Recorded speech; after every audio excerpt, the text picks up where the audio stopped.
Bueno, buenas Buenas. tardes. Bienvenidos y bienvenidas a la presentación del libro Comisiones de la Verdad y Género en Países del Sur Global, miradas descoloniales, retrospectivas y prospectivas de la justicia transicional. Nos convocan a esta presentación el Centro de Estudios Interdisciplinarios sobre el Desarrollo de la Universidad de los Andes, el Instituto Colombo-Alemán para la Paz, CAPAZ, y la Red de Mujeres del Caribe. Este libro elabora una apuesta teórica por una justicia transicional feminista, descolonial y transformadora. Al mismo tiempo, recoge capítulos de seguimiento a la incorporación de la perspectiva de género en la Comisión de la Verdad de Colombia y reflexiones sobre el abordaje del género en otras comisiones de América Latina y de Sudáfrica. En esta presentación hemos querido hacerla a manera de panel y para ello nos acompañará Julie Massal del Instituto Francés de Estudios Andinos IFEA, en calidad de comentarista y moderadora de la discusión. Y en la discusión nos acompañarán en calidad de ponentes la profesora Diana Gómez Correal del CIDER de la Universidad de los Andes, autora y coeditora del libro, el profesor José Fernando Serrano del Departamento de Lenguas y Cultura de la Universidad de los Andes, autor de uno de los capítulos del libro. Nos acompañarán además Salomé Gómez Corrales, coordinadora del Grupo de Trabajo de Género de la Comisión de la Verdad en Colombia, y Yusmidia Solano, investigadora de la Universidad Nacional de Colombia, sede Paz e integrante de la Red de Mujeres del Caribe. Y quien les habla, Diana Montealegre, estudiante doctoral del CIDER de la Universidad de los Andes, participante en una de las investigaciones que da origen a este libro. Yo los estaré acompañando en la apertura y en la conducción general de la presentación.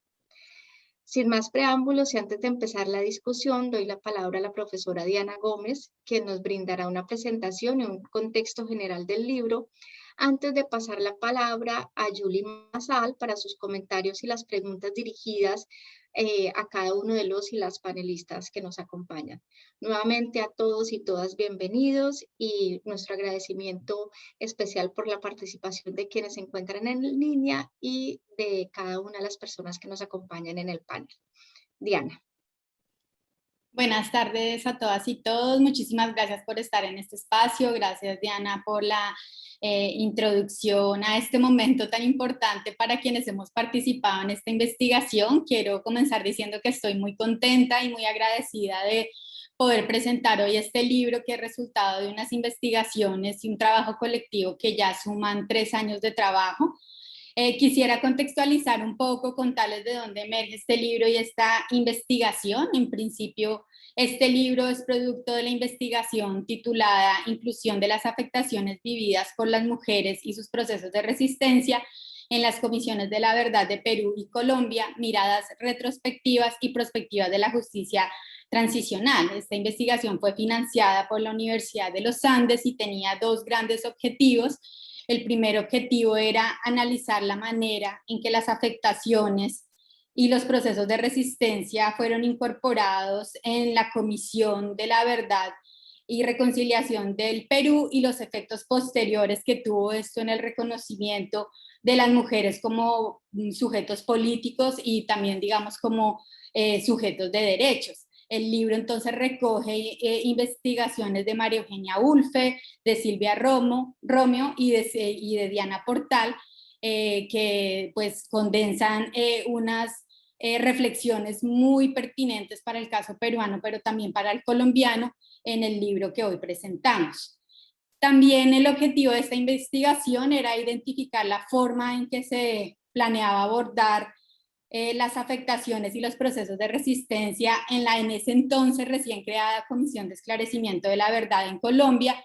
y analizar también la implementación inicial de la Comisión de la Verdad y de la inclusión de la perspectiva de género en el Caribe colombiano. En esa lógica, pues ahí tenemos varios capítulos en el libro, un capítulo sobre participación en el que participaron distintas autoras, entre ellas Yusmidia Solano y Diana Montealegre, otro sobre transmutación del dolor y otro sobre interseccionalidad, escritos por Ana Marrugo, Juliana González y por Diana Gómez. Estos capítulos y este libro se alimentan de otra investigación que fue financiada por CAPAZ que se tituló Retroalimentación a la incorporación de la perspectiva de género en la Comisión de la Verdad en la Macrorregión Caribe. Con un equipo de investigadoras de la Red de Mujeres del Caribe y con la participación de Juliana González, nos centramos en identificar cómo era esta implementación en esta macrorregión. También quisiera decir que esta investigación ha ayudado a tejer relacionamientos con otros investigadores e investigadoras que en su momento no hacían parte de los equipos de investigación, y en ese sentido este libro no solo recoge estas dos investigaciones, sino investigaciones en curso y de larga data de otros investigadores e incluso de quienes siempre estuvimos desde el inicio. Recoge investigaciones en torno a la justicia transicional, sobre el movimiento de mujeres y feminista, sobre la participación política de las mujeres, los procesos de memoria y los hechos de violencia que han ocurrido en Colombia. A su vez, recoge investigaciones de investigadores que se fueron articulando a este proceso, como José Fernando Serrano, Miguel Rabago y también Natalia Fernández, quien estuvo vinculada como asistente de investigación de estos proyectos. La primera investigación de las que les hablaba recoge una agenda de investigación de ya más de 10 años de la directora de investigación en torno a los derechos de las víctimas y la justicia transicional, la teoría descolonial, desde una investigación activista ligada a los movimientos sociales. Y yo creo que para contextualizar y comprender este libro, esto es muy importante. Digamos, tener presente que este libro es resultado no solo de reflexiones académicas, sino de reflexiones y de producción de conocimiento que emergen desde los movimientos sociales. Y pues esta es la característica de varias de las investigadoras, y no de todos quienes confluyen en este libro. Esta investigación emerge en un momento en que la Universidad de los Andes se preguntaba por su proyección nacional, por su relación con las otras regiones de Colombia, y en un contexto particular, y ese contexto tenía que ver con la implementación del acuerdo de paz. Ya estábamos en el 2018, ya habíamos pasado por el trance del no, ya teníamos un acuerdo que implementar, y entonces esta investigación se pregunta cómo desde la academia podemos ser útiles a un espacio tan importante y significativo como la Comisión de la Verdad. Quisiera señalar entonces que esta investigación, por quienes la han conformado, tuvo una metodología de investigación colaborativa que implicó la colaboración entre distintos centros universitarios nacionales e internacionales. Aquí quisiera resaltar la participación de la Universidad Jorge Tadeo Lozano, de la Universidad Nacional, en principio sede Caribe y luego sede La Paz, de la Universidad del Atlántico, y también de universidades del orden internacional como la Pontificia Universidad Católica del Perú y la Universidad de Delaware en los Estados Unidos. Al mismo tiempo, esta investigación es colaborativa al interior de la academia porque se puso en la tarea también de reconocer los saberes y las trayectorias de estudiantes de maestría y doctorado, y allí están entonces las trayectorias de Diana Montealegre, de María Mónica Manjarrés, de Natalia Fernández, y es colaborativa también en el sentido de que fue un ejercicio de producción de conocimiento entre la academia y movimientos sociales como la Red de Mujeres del Caribe y la colectiva Feministas Emancipatorias. Y un tercer nivel de colaboración que es muy significativo para nosotras manifestar es la colaboración con la Comisión de Esclarecimiento de la Verdad y en particular con el grupo de trabajo de género. Ya para, digamos, ir cerrando mi investigación, quisiera decir que esta investigación parte de una aproximación crítica propositiva, crítica porque tenemos interpelaciones a la justicia transicional, reconocemos algunas de sus debilidades, pero también propositiva porque reconocemos que en un momento como el que vive Colombia es de los caminos más apropiados para consolidar la construcción de paz y para dejar la violencia atrás, algo que lastimosamente no hemos logrado. Y es crítica propositiva porque también queremos escapar a la visión de una academia que en su ejercicio de ser muy crítica se vuelve paralizante y a veces no permite construir opciones, alternativas, caminos, y esto no es bueno ni pedagógicamente con las y los estudiantes, pero también pues nos pone en un lugar marginal, digamos, en los procesos de transformación que requiere un país como Colombia. Entonces, como decía Diana Montealegre, estamos hablando desde perspectivas feministas, descoloniales críticas, desde los estudios críticos de la transición y la justicia transicional, y también de procesos y visiones críticas de sobre memoria, verdad e historia, que emerge también del vínculo de algunas de nosotras con movimientos, no solo de mujeres y feministas, sino movimientos de víctimas y movimientos generacionales sobre la memoria. Solo me resta, pues quisiera decir muchas cosas más, aunque me había prometido no hacerlo, solo me resta agradecer a todas las colaboradoras de esta investigación, a todas mis compañeras de edición, Angélica Bernal, a Juliana González, Diana Montealegre, María Mónica Manjarres, agradecer a todos los autores y autoras, que son muchos, y aquí quisiera resaltar que autoras y autoras también son las integrantes de la Red de Mujeres del Caribe que estuvieron en los equipos de investigación. Quisiera también agradecer a colaboradoras que no aparecen en este libro, pero con quienes estamos avanzando en otros productos de investigación, como Pacha Bueno Hassen. También quisiera hacer un agradecimiento a la Universidad de los Andes por todo su apoyo, al CIDER, a Capaz por la financiación y también por el apoyo que nos ha dado, y un reconocimiento especial a Catalina Botero, exdecana de Derecho de la Universidad de los Andes, y quien me motivó a aplicar a la convocatoria que tenía abierta la universidad, que era una convocatoria sobre regionalización, pero además brindó las condiciones para poder aplicar y avanzar, digamos, en la implementación de esta investigación. Agradecer también la apertura al diálogo crítico de la Comisión de la Verdad, especialmente al Grupo de Trabajo de Género, a Salomé, a Alejandra Miller, comisionada, a Remedios, a Alejandra Cole, a Audes Jiménez y Ángela Salazar, quienes en su inicio estuvieron vinculadas a esta investigación, pero luego se retiraron porque decidieron hacer parte del equipo de la macrorregión de la Comisión de Esclarecimiento de la Verdad. Este libro está dedicado a las víctimas de Colombia, a las víctimas mujeres, pero a las víctimas hombres y a quienes se identifican desde lo no binario también, a las mujeres organizadas de la región Caribe. Está dedicado a quien agradecemos, pese a que la perdimos en medio de la pandemia, a la excomisionada Ángela Salazar, y también está dedicado a una gran activista del Caribe, Leda Mendoza Sotomayor. Muchísimas gracias por acompañarnos.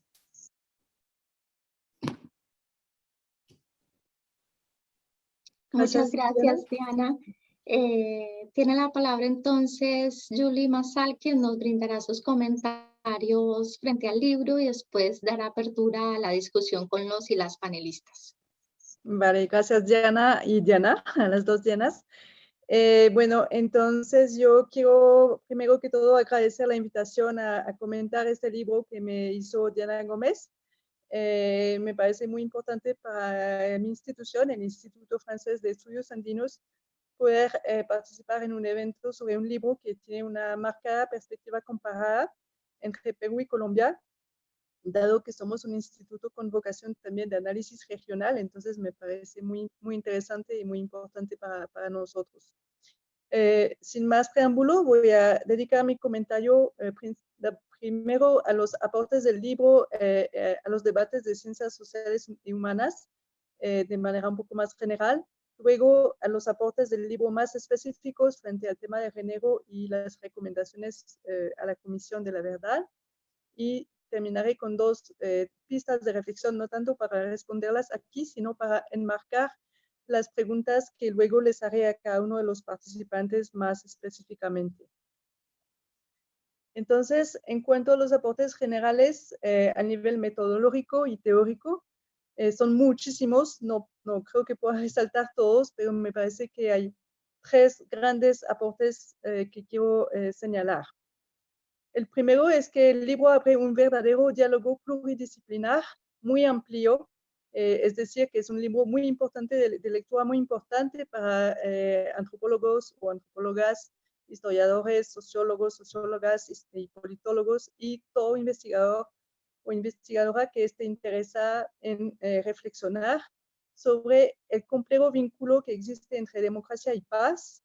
pero sobre todo, y más aún, sobre la persistencia de la violencia social y política en tiempos de, entre comillas, postconflicto o de paz o de proceso de paz, como el caso de Colombia. En ese sentido, y en este primer aporte, me parece que el libro claramente, con la perspectiva comparada que ya mencionaba, se inscribe en debates de fondo para las ciencias sociales y sobre todo para los estudios sobre la paz y sobre la transición política, sea por cambio de régimen político después de regímenes autoritarios o por procesos de paz, como en el caso colombiano. Y sobre todo porque enfoca y examina la articulación de los procesos de cambio político, social y cultural. Es decir, no se queda en pensar solamente la paz desde lo político e institucional, como muchas veces es el caso, aunque también es verdad que subraya un importante cambio a llevar a cabo dentro y para el Estado, en tanto aparato político, pero no solamente se queda en esa dimensión política institucional, sino que también propone una comprensión mucho más profunda de la relación entre paz y violencia, como decía, desde un análisis de las raíces coloniales de las violencias sociales, culturales, políticas más estructurales, y esto permite, por tanto, meterse en el debate que permite diferenciar claramente las violencias y el conflicto armado. Eso es muy importante para poder pensar las condiciones que favorecen o permiten que la violencia se perpetúe, se reproduzca a pesar del acuerdo y del proceso de paz actual. Finalmente, el tercer gran aporte que me parece fundamental es que permite pensar el rol de los actores sociales en contribuir a la paz y más concretamente a lo que los autores y autoras llaman la paz transformadora, en aras a evitar la reproducción del ciclo de violencia y la reproducción de las desigualdades y discriminaciones tradicionales, tanto de género como también étnicas, regionales y muchas otras. Es decir, que se piensa el cambio desde y con la sociedad, y como lo mencionaba Diana, el rol también de la academia en el cambio político-social junto con los actores sociales, tanto los actores organizados de víctimas, de mujeres, de derechos humanos, pero también con los grupos no tan representados, no tan organizados o incluso a veces invisibilizados. Entonces, esos tres aportes, el diálogo pluridisciplinario, el aporte al debate sobre el cambio social y cultural y el aporte sobre la construcción, el rol de los actores sociales en la construcción de la paz transformadora, me parece que son aportes muy importantes para las ciencias sociales y humanas y entonces para los investigadores en esta área. Abordando ahora los aportes más específicos desde el enfoque de género, me parece que, en primer lugar, insiste el libro en mostrar que hay que pensar esa paz transformadora y esas condiciones de no repetición de la violencia desde el enfoque de género. Y eso es especialmente pertinente y necesario por tres motivos. Primero, para comprender mucho mejor el rol, o más bien los roles, los papeles diversos que las mujeres cumplen o desempeñan tanto en la guerra como en la paz. Y especialmente se insiste en muchos capítulos del libro en no limitar el rol de las mujeres o la visión de las mujeres a las víctimas, sino también a su rol como sujeto político. Segundo motivo por el que eso me parece muy pertinente es que permite pensar cómo debe fortalecerse y ampliarse una necesaria incorporación política de las mujeres. Y digo incorporación por razones que voy a mencionar un poquito más adelante, porque el tema de inclusión no es suficiente. Y el tercer motivo por el que me parece muy pertinente este enfoque de género es porque muestra claramente que la participación de las mujeres es un requisito ineludible para profundizar la democracia y consolidarla a nivel social y no solamente, como decía, político.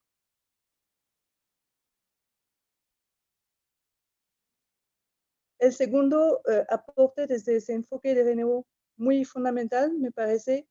entonces, retomando lo que acaba de mencionar, es el lugar de la mujer en el cambio político. ¿Cómo se puede pensar el lugar de la mujer, de las mujeres, en el cambio político? Y eso se reexamina de manera crítica, como se mencionó anteriormente. Principalmente porque se propone incorporar a la mujer, y eso significa no solamente incluir, lo cual es importante, pero no es necesario, no es suficiente, perdón. Es necesario, pero no es suficiente. Es decir, se constata que, por ejemplo, hubo un número muy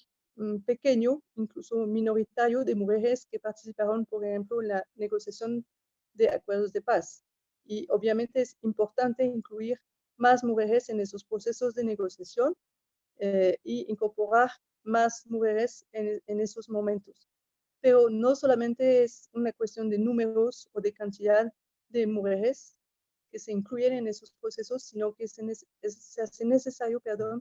pensar mucho mejor cómo ir más allá de esa inclusión hacia una participación real, efectiva y democrática, que no haga que la mujer sea solamente, entre comillas, una representación o peor aún, solo un adorno. La reflexión que se hace particularmente en el capítulo 3 sobre este tema de los obstáculos a la participación política de la mujer tradicionalmente que hay que superar y la forma como se debe pensar el rol de la mujer en el cambio político y particularmente en la paz transformadora, me parece que es uno de los capítulos más llamativos y más interesantes en ese punto. A partir de esta reflexión que resumo de manera muy escueta, se hace una serie de recomendaciones a la Comisión de la Verdad colombiana y en particular se señala que la Comisión colombiana hace un avance importante en incorporar el enfoque de género desde el principio de su mandato, lo cual no siempre ha sido el caso en otras comisiones, pero también se resaltan algunos límites de esa incorporación del enfoque de género, tanto en la concepción como en la implementación. Pues muy brevemente se menciona que uno de esos límites tal vez sea la concepción que se tiene de la paz, que es una concepción que se describe como liberal y que está vinculada con un proyecto político que tiene raíces fuertes en la historia colonial y que perpetúa estereotipos y concepciones de la mujer tradicionales que no permiten superar algunos de esos estereotipos. También se recuerda que, como decía, persisten muchos obstáculos institucionales a la representación de las mujeres, lo que hace que no siempre sea claro cómo se puede pasar de, como decía, la inclusión a una verdadera participación de las mujeres. Sobre todo porque a veces se tiende a pensar en ellas más como víctimas y no suficientemente a tomar en cuenta, como decía, la diversidad de sus papeles, de sus roles y la diversidad de sus trayectorias y condiciones. Para tratar de superar un poquito esos límites, se hace varias recomendaciones, de las cuales recuerdo o resalto 4 principalmente para la comisión. La primera recomendación es mejorar la comunicación y la pedagogía con las organizaciones tanto de víctimas como de mujeres, que eso se refería más bien a la primera etapa, porque el libro también, como se mencionó, recorre investigaciones de tiempo atrás, entonces se refería sobre todo a la primera etapa de la comisión, pero de todas formas creo que es importante recordarla. La segunda recomendación es tomar en cuenta la diversidad de experiencias, trayectorias y las propias visiones de las actoras sociales de su quehacer político. No homogeneizar la mujer o las mujeres en este momento de cambio político. La tercera recomendación importante que se hace es ampliar el análisis de los tipos de violencias que afectan a las mujeres, y en particular señalando que a veces, y es muy importante, se ha enfocado la violencia sexual, lo cual es absolutamente necesario, pero a veces se tiende a olvidar o a no hablar tanto de otras formas de violencias que afectan a la mujer o a las mujeres. Y la cuarta recomendación, que creo que es especialmente importante y sigue siendo de actualidad, es pensar los impactos de la participación de las mujeres en los testimonios hacia la comisión o para la comisión y garantizar sus condiciones de seguridad frente a la violencia que sigue afectando a las mujeres que testimonian o las lideresas sociales en general. Todas esas recomendaciones, estos lineamientos, entonces fomentan, digamos, una crítica constructiva que apunta a propiciar, proteger y garantizar la participación de las mujeres en condiciones de seguridad y a pensar cómo esa participación se puede vincular al proyecto de paz transformadora y por ende de cambio social, político, cultural que implica esa paz transformadora, con la pregunta tal vez de cómo eso se va a plasmar en el informe final en los próximos meses. También esas recomendaciones apuntan a repensar las prácticas y las relaciones tradicionales que todavía mantienen las mujeres al margen de la política o las excluyen, y eso implica repensar cómo fortalecerlas como sujeto político, como sujeto de derecho también, como se mencionó, y por ende, cuáles son las reglas del juego político institucional que se debe cambiar, tanto, por ejemplo, en los partidos políticos como en los propios movimientos sociales a veces. Todo eso permite, de nuevo, repensar las condiciones de perpetuación de las violencias y en particular el rol de los estereotipos, de los estigmas sociales que afectan a las mujeres, en particular a las mujeres que quieren dar testimonio ante la comisión. Finalmente, también hay un llamado a reactualizar desde estos enfoques críticos feministas decoloniales, repensar la construcción de la paz en los territorios y presionar o hacer fuerza para que en las políticas públicas que se relacionan con la implementación de la paz en los territorios se involucre, se incluya un enfoque diferencial que realmente permita erradicar las desigualdades y las causas tradicionales de la violencia. A partir de ahí, entonces, y para finalizar mi comentario, recorro, o más bien propongo, dos grandes reflexiones generales que son las que enmarcan las preguntas que les voy a hacer a los participantes. La primera reflexión es sobre el protagonismo de las actoras sociales. Yo me intereso especialmente por el tema de movilización social y me parece que hay muchas reflexiones que surgen, pero en particular esta.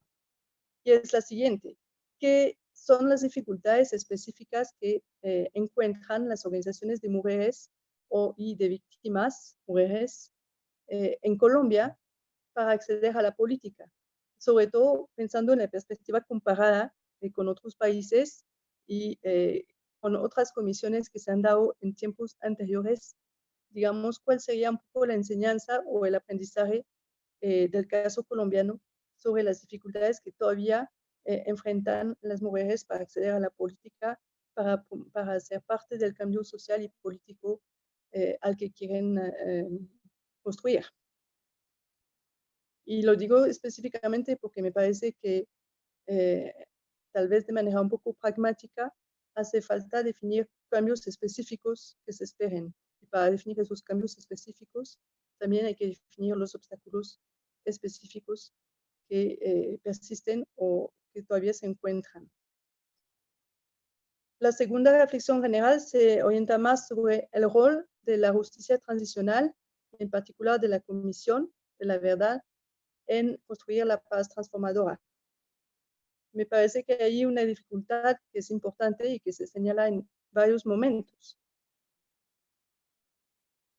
Si la Comisión mantiene, como se aduce en algunos capítulos, un concepto de la paz demasiado liberal, demasiado clásico, no suficientemente feminista o decolonial, y si además se toma en cuenta que se señala una tendencia a perder un poquito el protagonismo de las mujeres en el proceso de implementación de la paz, ¿cómo podría pensarse ahora, de ahora en adelante hacia el futuro, un cambio de orientación conceptual para, con y desde la Comisión? ¿De dónde provendría este cambio de orientación y cómo se podría incentivar? Sobre todo pensando en los próximos meses que quedan para la Comisión, para la presentación del informe y su difusión. Entonces, desde esas dos grandes orientaciones, que obviamente sé que es muy difíciles de contestar y obviamente no pretendo que se haga hoy, enmarco las preguntas que voy a hacer a los participantes. Para cada participante, entonces, habrá dos preguntas generales y cada participante tendrá unos 15 minutos para contestar esas preguntas que le corresponden. Entonces, voy a comenzar con las preguntas para Yusmilla Solano. Preguntas que hemos pensado también con Diana Gómez. La primera de las preguntas es, partiendo de la experiencia de participación en la investigación, tanto como académica como parte de la Red de Mujeres del Caribe, ¿cuál cree que es la importancia del trabajo colaborativo entre la academia o las academias en el país o afuera y los movimientos sociales? Y la segunda pregunta, partiendo del capítulo sobre participación, ¿cómo se está comprendiendo la política y la participación de las mujeres de cara a la justicia transicional? Particularmente, ¿cuáles son los cambios más urgentes que no se pueden perder en el camino durante la implementación de la paz? Entonces, Yusmida, le dejo la palabra. Gracias. Quiero agradecer a Diana Marcela Gómez, a todo el equipo de investigación que ha participado en la conformación de este libro, a Julie, a todas, a Diana Montalegre, a todas las personas que hacen posible este evento y a todas las autoras y autores del libro, a la Red de Mujeres, mis colegas, mis compañeras que se esforzaron en trabajar en lo que les correspondió para por lo menos tener un capítulo en este libro. Gracias a todas las personas que están conectadas y que nos escuchan. Bueno, yo creo que el realizar un trabajo colaborativo entre organizaciones de mujeres y académicas del país y del exterior siempre tendrá muchas ventajas. Yo creo que en este caso tiene una intencionalidad política muy definida. Creo que es superar el tradicional extractivismo de conocimiento que se da entre la academia y los movimientos sociales. Como hemos visto en el transcurrir de muchas décadas, ocurre que los académicos recurren a los movimientos sociales para comprender su funcionamiento y reconocer y tratar de establecer cuáles son sus dinámicas, sus procesos, y luego lo perfilan y lo atienden a partir de artículos académicos o en libros en los cuales no se recoge suficientemente esas visiones, pero además se despoja a esos actores y actoras de su protagonismo en la producción del conocimiento. Yo creo que acá se está haciendo un esfuerzo para posibilitar el diálogo de saberes, que es como una apuesta por la descolonización de la academia y de las universidades. En este sentido, es un paso, no es que se haya logrado por completo, pero me parece importante que avancemos porque se está tratando de poner como protagonista también a las personas que, como la red de mujeres, a las personas que hacen parte de la red y que como red de mujeres contribuyeron en la realización de una de las investigaciones que dan posibilidad al libro. Entonces, para la red de mujeres es una oportunidad de dialogar sobre nuestros quehaceres como una mayor posibilidad de ampliar la audiencia con la que interpelamos y con la que cotidianamente trabajamos. Entonces, lograr ser escuchada más allá de los círculos de los movimientos sociales. Entonces, en ese sentido, también de ser reconocidas. Pero para la academia es una oportunidad de atender diferentes narrativas, de atender a esas voces que tradicionalmente han sido marginadas en la producción de conocimiento. Entonces, en este sentido, se les da un espacio y una posibilidad de ser reconocidas como productoras de conocimiento. También tenemos que decir que hay desventaja por los ritmos disímiles, los ritmos desiguales de los dos contextos. Uno son los ritmos de la academia, otro de los movimientos sociales, pero yo creo que ello se puede superar con paciencia y con acuerdos claros de funcionamiento. Creo que es una oportunidad para ambos lados para contribuir a esa descolonización de la academia, de trabajar por epistemologías y metodologías guías realmente participativas. Entonces, en ese caso, se avanza en que también desde las epistemologías participativas y que reconocen que hay otra producción del conocimiento por fuera de la academia, se avanza cuando se reconoce que esos movimientos sociales están aportando con sus realidades, con sus apuestas y con sus visiones de futuro. Esta experiencia de realizar el intercambio permite valorar el trabajo colectivo, y el trabajo colectivo ha sido relacional y situacional, lo que quiere decir que partimos del reconocimiento del contexto, de los territorios, de las mujeres populares, porque en esos contextos es que ellas construyen sus búsquedas, otorgan sentido a sus preguntas, reflexionan sobre los acontecimientos del pasado y a partir de ahí construyen perspectivas de futuro. Yo creo que estas mujeres, las que están participando como actoras políticas en el libro, se asumen como constructoras de una historia compartida. De alguna manera estamos contribuyendo a poner en el escenario de la academia a otras personas productoras de conocimiento y llevamos a la academia a estar más en sintonía con las realidades del país. Entonces creo que hay una influencia mutua, que hay un compartir que incide para que desde ambos espectros tengamos la posibilidad de reconocimientos y de construir colectivamente ese conocimiento. Entonces creo que es una experiencia bastante positiva tanto para la Red de Mujeres del Caribe como para las universidades que participamos en el proceso de las investigaciones y en la producción del libro. Bueno, ya con relación a la segunda pregunta, yo creo que una de las cosas más importantes que recogemos en el capítulo que produjimos y en el contexto de todo el libro es que la tradición feminista reconoce que la política no es solamente la participación en los partidos políticos, porque la política tiene que ver con todos los procesos de toma de decisiones y distribución del poder en todos los ámbitos públicos y privados. Y recuerdan que la consigna feminista por excelencia de que lo privado es político se refiere a eso, a trascender la concepción de la política como únicamente la toma de decisiones en el Estado y la participación en partidos políticos. Entonces, entendemos la política de manera más amplia, que tiene que ver con que todos los asuntos que afectan a la sociedad son asuntos políticos. Y entonces, desde esa perspectiva, las mujeres siempre hemos contribuido a las soluciones que requieren nuestras sociedades, tanto individual como colectivamente. Claro que las mujeres no lo hemos hecho desde las cumbres del poder, aunque hay algunas excepciones como emperatrices o reinas, en fin, pero en términos generales en la historia de la humanidad, la historia escrita sobre todo, las decisiones se han hecho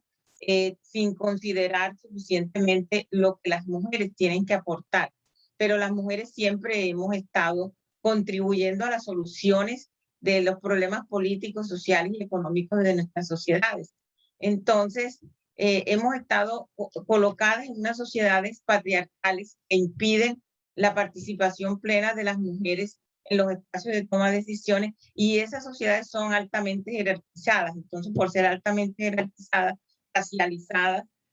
no permitían la participación plena de las mujeres. Y entonces la participación de las mujeres y las víctimas en la justicia transicional debe ser incidente y efectiva, debe garantizar su consolidación como sujetos políticos. Ya se ha dicho tanto de parte de Diana como de Julie, realmente debemos propiciar, garantizar que las mujeres víctimas pasen de ese carácter de víctimas a ser sujetos políticos, capaces de influenciar en la toma de decisiones y, por ejemplo, participar en el esclarecimiento de la verdad y en las propuestas de nuevas convivencias. Y esas propuestas deben apuntar a la no repetición de los hechos del conflicto armado, a la no repetición de esas otras violencias por fuera del conflicto armado que de manera permanente y cotidiana viven las mujeres. Me refiero a todas las violencias de género, a los feminicidios, a los femigenocidios, a toda la violencia que se ha establecido contra las mujeres en los últimos tiempos y que tiene ya características de pandemia. Creo que es importante que las mujeres, las víctimas y todas las mujeres de las organizaciones que están participando en los estudios y en el crecimiento de la verdad sean reconocidas como protagonistas en los mecanismos de transición. Para ello se debe garantizar lo que ya mencionó Julie de manera general, las 4 condiciones, pero que yo las quiero repetir porque es en lo que apuntamos en el capítulo colectivo en el que escribimos. El proceso comunicativo de carácter pedagógico, de manera que las mujeres entiendan en qué están participando, cómo se espera de ellas, cuáles son los límites, cuáles son las posibilidades reales y cuál es el papel que ellas pueden hacer en esa comisión de la verdad para el esclarecimiento de la misma. Entonces creo que se tiene que hacer la acción sin daño, que no se creen condiciones en que las mujeres puedan sufrir algún tipo de riesgo. Por otro lado, la participación de las mujeres tiene que darse en condiciones de seguridad. Por todo lo que sabemos, en Colombia se da un alto número de personas que han sido asesinadas, sobre todo de líderes y lideresas sociales. Entre 2016 y 2019 sabemos que 320 personas, lideresas y líderes sociales han sido asesinadas, y de esas 36 son mujeres y 6 son personas de la comunidad de LGTBI. Entonces esto indica que hay un proceso de recrudecimiento de la violencia, que la firma del acuerdo de paz no ha garantizado que haya cesado la violencia y que hay un nuevo ciclo de violencia en el país, que debemos establecer cuáles son las condiciones y sus causas, pero realmente se tiene que garantizar condiciones de seguridad por ese recrudecimiento de la violencia sociopolítica. Se ha sabido de mujeres que después de haber participado en eventos de la Comisión de la Verdad fueron víctimas de intimidaciones. Entonces, en ese sentido, se tiene que tener mucho más cuidado con las condiciones que se debe garantizar como estrategia de protección individual, acciones concretas de prevención y mitigación del riesgo. Entonces, además tenemos que tener en cuenta que las mujeres que pueden participar en todos los procesos de la Comisión de la Verdad tienen una heterogeneidad impresionante, y por eso deben ser atendidas y deben ser llamadas a participar desde todas las condiciones, considerando la diversidad de grupos étnicos, las pertenencias de clase, la pertenencia a grupos racializados, considerar las trayectorias políticas, las diferencias de edades, de identidades, de orientaciones sexuales y capacidades. En este sentido, reconocer la pluralidad del sujeto mujer en Colombia y de las posibilidades de atender a que todas puedan participar en los procesos de esclarecimiento de la verdad. Pero además de considerar ese reconocimiento plural de las mujeres, también hay que hacer un reconocimiento plural de las violencias, porque no solamente las mujeres han sido víctimas de las violencias sexuales, sino que también sus organizaciones, su participación política, sus procesos comunitarios y sociales fueron afectados por el conflicto armado, y a veces se tiende a priorizar y a enfocar que las violencias hacia las mujeres fueron fundamentalmente las violencias sexuales. Y como ya también dijo Julie, si bien es cierto que eso fue prioritario, que es necesario ponerlo al centro del debate y la discusión como un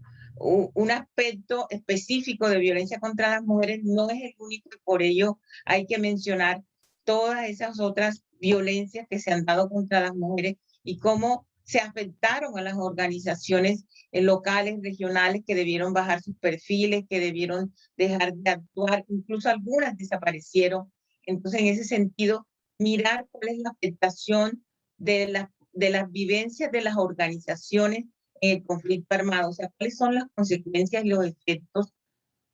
para la participación política de las mujeres de ese conflicto, más allá de las violencias sexuales, que como digo, tiene que ser considerado importante, pero que no es el único. Entonces me parece que también es importante que se debe proponer que las mujeres estén al centro y sobre todo las víctimas en la propuesta de cambios estructurales que debe marcarse en el informe final de la Comisión de la Verdad para que se pueda trascender el conflicto armado. O sea, hay que hacer cambios estructurales que tienen que ser propuestos por la Comisión en su informe de manera tal que podamos trascender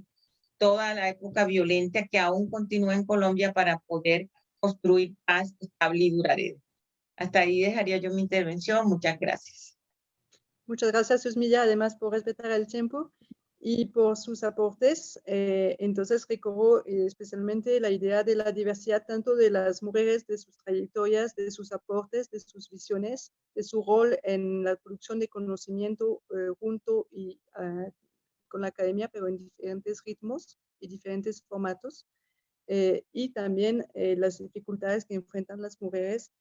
en el momento de testimoniar en la comisión y las condiciones que se les debe garantizar para poder hacerlo con mayor seguridad. Voy a entonces a hacer ahora preguntas para Diana Gómez. Tengo dos preguntas también. La primera se refiere justamente a lo que mencionaba hace un rato, sobre qué puede pasar ahora frente a la disolución del enfoque de género en la implementación del acuerdo de paz, cómo esto puede revertirse, limitarse, cuál es la posibilidad de la comisión de impedir esa disolución o esa dilución o ese olvido, y cómo podría la comisión reubicar este enfoque en el debate público. Ese es el primer tema. Y el segundo tema de la pregunta es qué aspectos permite ver una aproximación descolonial de la justicia transicional. Gracias, Julie. Muchísimas gracias por tus comentarios también. Yo quisiera partir también haciendo una aclaración que Julie la mencionó, pero que me parece importante, y es que esta investigación hizo un trabajo de campo de seguimiento a la incorporación de la perspectiva de género de la Comisión de la Verdad de sus primeros, si no estoy mal, 16 meses, incluido el tiempo de alistamiento. Entonces también lo que el libro refleja pues es ese periodo inicial de implementación de la perspectiva de género. De aquí, de ese tiempo en adelante se han hecho avances, y también quisiera decir que como sabemos que los tiempos de la academia son distintos a los de la realidad, pues lo que hicimos fue tener diálogos periódicos con el grupo de trabajo de género de la Comisión de la Verdad para retroalimentar su trabajo. Y entonces el capítulo del que comentaba ahora Yusmidia fue presentado hace rato, a finales del 2019, al grupo de trabajo de género, y además se convirtió en un documento de política pública del CIDER que nos permite, digamos, poner al servicio de la sociedad conocimientos de manera mucho más ágil que las publicaciones de libros o que incluso los artículos académicos. Sobre la pregunta en torno a la disolución del enfoque de género, pues creo que primero debo contextualizar que el acuerdo de paz pues logró, pues digamos, se constituye en un granito en los procesos de paz en el mundo, porque incorporó la perspectiva de género de manera transversal en todo el acuerdo, y además porque esto fue resultado de la creación de una subcomisión de género. Sin embargo, el arduo trabajo de los movimientos de mujeres y feministas se ha enfrentado con obstáculos, y solo para nombrar dos obstáculos en términos de la construcción de paz, habría que nombrar el plebiscito, en el cual salió triunfante el no, pero salió triunfante también articulando, digamos, argumentos que no eran verdaderos y en los que se esgrimía que el acuerdo de paz contenía una ideología de género, y esto, digamos, afectó ya de entrada la implementación de la perspectiva de género y de los derechos de las mujeres y la población LGBTI en el acuerdo de paz. Y adicionalmente, lastimosamente, la implementación del acuerdo de paz, al menos desde su segundo año, se ha dado en un gobierno que promovió ese no. Y ha sido un gobierno que ha puesto muchas barreras a una implementación adecuada del acuerdo de paz. Entonces creo que ahí está parte de la disolución. El acuerdo de paz, si no estoy mal, incluye 130 medidas de género, y los avances, digamos, son un poco, digamos, lentos, pueden ser en algunos momentos altos en estadísticas y en números, pero en términos de contenido son débiles. Y esa disolución del enfoque de género también tiene que ver con un uso correcto del género, políticamente correcto del género en el Estado. Y ahí entramos a una gran pregunta, y es de entonces, ¿cuál es el sentido transformador de un enfoque y de una perspectiva de género? Hay que decir que de todos los puntos del acuerdo de paz,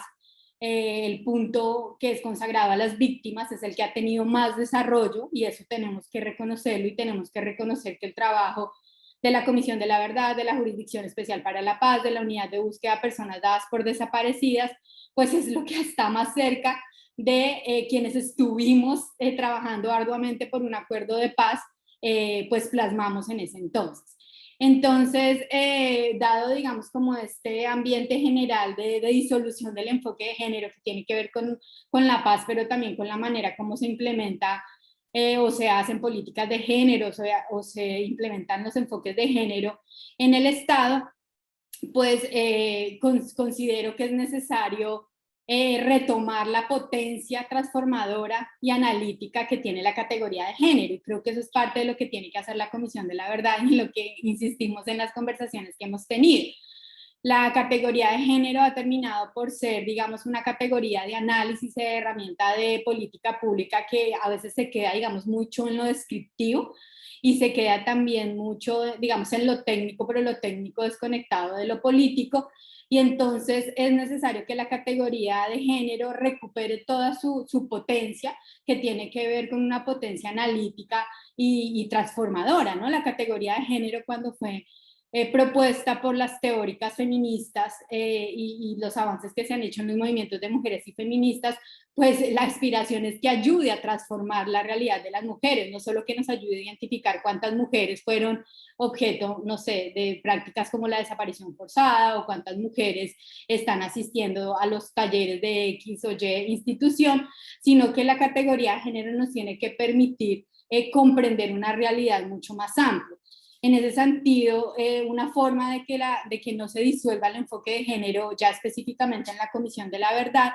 es haciendo del género no solamente una estrategia o una herramienta que se transversaliza, sino una categoría que se convierte en estructural de la comprensión del conflicto armado y de la violencia sociopolítica.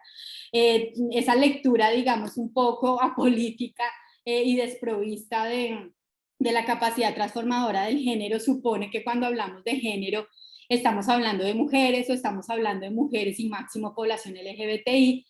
pero se le olvida que la categoría de género y las teorías feministas que la acompañan, de los estudios de género, de las teorías queer, de las teorías interseccionales, permiten no solo comprender la realidad de las mujeres y de la población LGBTI, sino que nos permite comprender la sociedad que se ha construido. Entonces creo que parte de evitar esa disolución es retomar ese carácter, digamos, muy político y transformador, analítico y técnico y descriptivo de la categoría de género en todo su conjunto.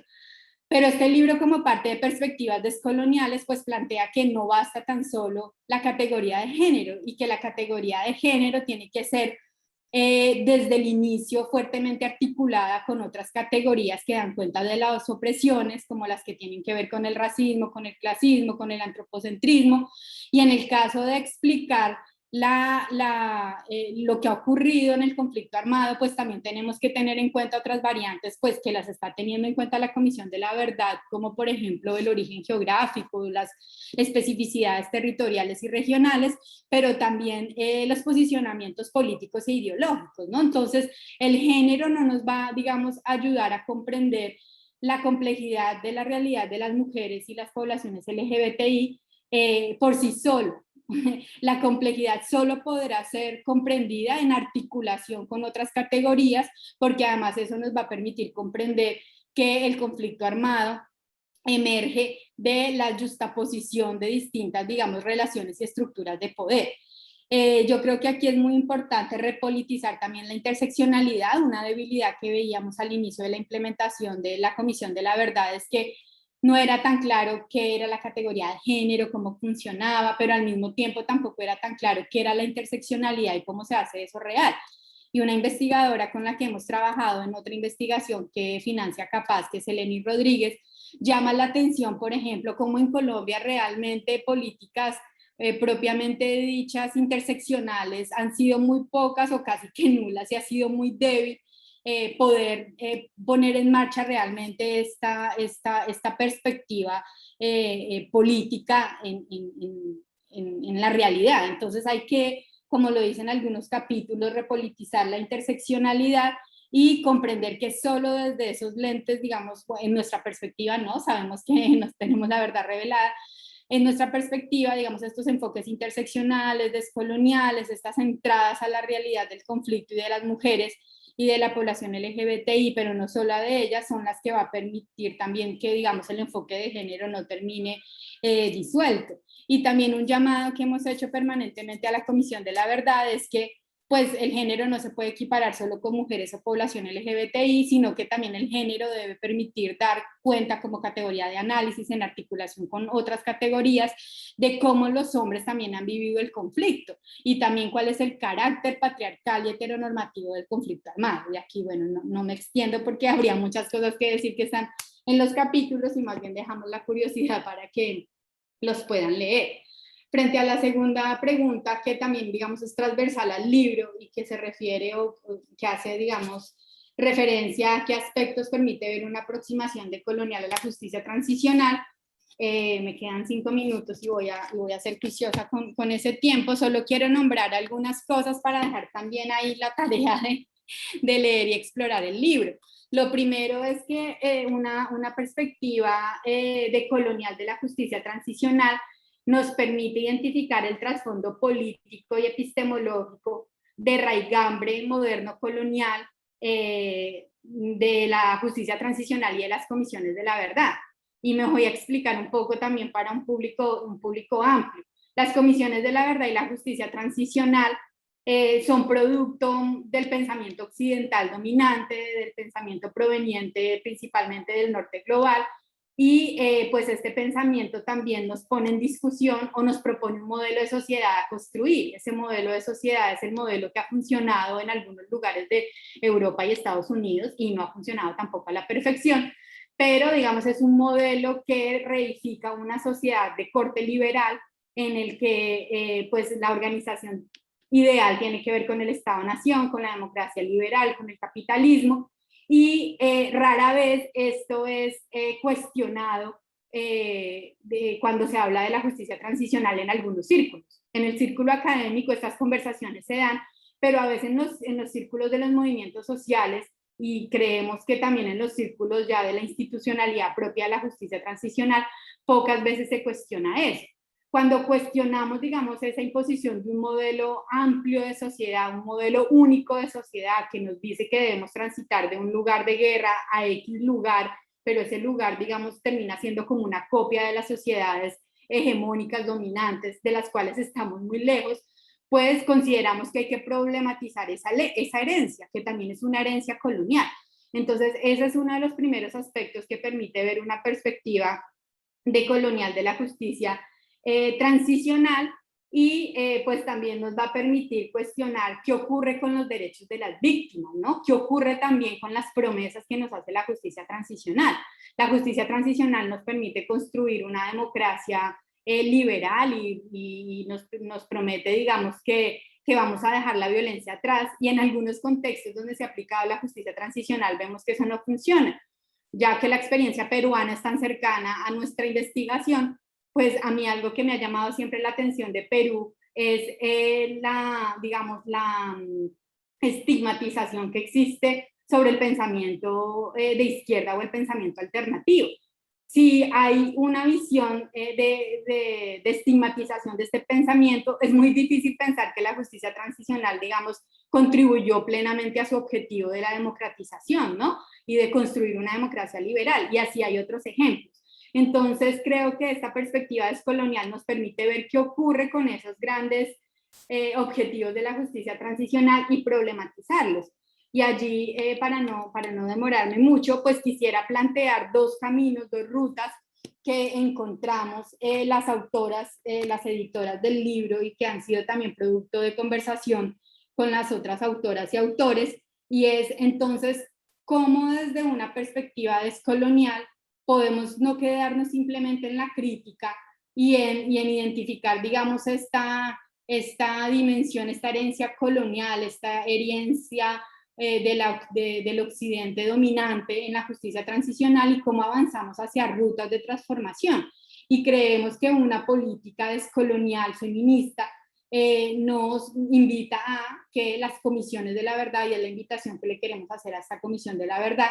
se interroguen qué medida, cómo está funcionando, las conclusiones a las que va a llegar, la metodología que está empleando, pero sobre todo, digamos, las conclusiones, va a terminar o no reificando ese modelo de sociedad dominante, cuando en la lectura de algunas de nosotras, ese modelo de sociedad dominante es responsable también del conflicto armado, es responsable de la violencia que tenemos hoy. O sea, nuestra violencia no es solo porque a una gente se le ocurrió organizarse en la guerrilla y al Estado se le dio por vulnerar derechos humanos y cometer violaciones de derechos humanos distintas, sino que también es parte de una estructura mucho más amplia, de larga duración, pero también de imposición que ha hecho Occidente desde hace mucho tiempo en nuestro contexto. Eso no significa que vayamos a renunciar a dialogar con el pensamiento occidental, ni que nos vayamos a separar del resto del mundo, pero sí a cuestionar qué de eso nos ha perjudicado y qué de eso no debería seguir siendo replicado. Creemos también que otro camino es que tiene la comisión en este momento es abrir espacio al pluriverso. Lo que hace esa visión dominante de sociedades es decir, solo hay una forma de organizar la sociedad, y esos que fueron rebeldes se salieron del camino y tienen que volver al camino correcto, y se deja por fuera que aquí la violencia no es solo por la visión de la guerrilla y la visión de las élites o del Estado, sino que aquí la violencia también ha opacado y ha socavado las voces diversas, los proyectos de sociedad de comunidades indígenas, afrodescendientes, campesinas, de las mujeres, de los colectivos LGBTI y de la oposición política. Entonces, la Comisión de la Verdad, y ese es el llamado que hacemos, es cómo abre en su informe la posibilidad de reconocer que Colombia es pluriversal, que en Colombia existen distintas posibilidades de mundo y distintas nociones de presente y de futuro. Y un tercer camino que proponemos desde una perspectiva descolonial es potenciar una política radical que cuestione lo limitado de la política moderna y que nos permita avanzar hacia la transformación y hacia la paz transformadora. Proponemos fomentar una política radical para la vida, una política que no puede ser la misma política que estamos teniendo, porque esa política ha excluido históricamente no solo a las mujeres, sino a la población indígena, a las comunidades afrocampesinas, a los pobres, y esa política no nos sirve, ¿no? Entonces, esto es parte de lo que nos permite ver un enfoque descolonial, y pues también son las invitaciones a la Comisión de la Verdad. Sabemos que a veces le pedimos mucho a la Comisión, pero creemos que es nuestra labor como academia y como movimientos sociales y sociedad pedirle mucho para que trate de hacer lo más posible y trate, digamos, también de colaborar a que podamos salir de los episodios prolongados de guerra y de violencia que hemos vivido en Colombia. Gracias, Diana. Bueno, ya veremos después qué nos dice Salomé al respecto. Voy a pasar directamente a las preguntas para José Fernando, porque estamos un poquito sobre el tiempo. Entonces, José Fernando, tengo dos preguntas. La primera es,